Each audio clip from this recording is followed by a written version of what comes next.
જય માતાજી, હર હર મહાદેવ। કેમ છો બધા? મજામાં છો ને? તો મજામાં દઈશું। તો હાલો, આજે મારે જવાનું છે અમારા ભાણીબાના બર્થડેમાં। તો તમે પણ બધા કોમેન્ટમાં હેપી બર્થડે લખી નાખજો। અહીંયા આવ્યા ને તા તો હજી તૈયાર બર્થડેનું ડેકોરેશન બધા કરતા હતા। અહીંયા કોક ફુગા ફોડતા હતા અને કોક કરતા હતા। એટલી જ વારમાં બધા વિડીયો ઉતારવા આવી ગયા, કેમ કે હવે નેન્સીને કાપવાની છે કેક, એટલા માટે બધા આવી ગયા। પણ ગોપાલભાઈ એને ટોપી પહેરાવતા હતા, પણ નેન્સીને ટોપી પહેરવી નહોતી।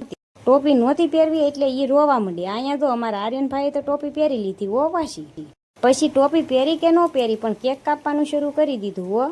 કેક કાપતા હતા તોય પણ રોવાનું તો શરૂ જ હતું હો પાછું। તો પછી હવે કેક કાપીને ગોપાલભાઈ એને કેક ખવડાવે, પણ એને ખાવાની નહોતી। પછી તો બધા ફોટા પાડવા આવી ગયા ને આપણે પણ વારો લઈ લીધો। નણંદી એમ કહે છે કે ફોટો પાડ્યા વગરનું જવાનું નથી, બધાને ફોટો પાડવાનો છે। તો પછી આપણે તો આવી ગયા ફોટો પાડવા। મને બહુ ફોટાનો શોખ નહીં, પણ મારે તોય ફોટો પાડવો હતો। પછી આપણે તો કાંઈ લાવ્યા નહોતા એટલે બેનને આપી દીધા પૈસા, ને હવે આપણે ફોટો પાડીને થોડીક ઉતાવળ છે એટલે જલ્દી વહી જાવ। તો લાઈક શેર ને સબસ્ક્રાઈબ કરતા જાજો।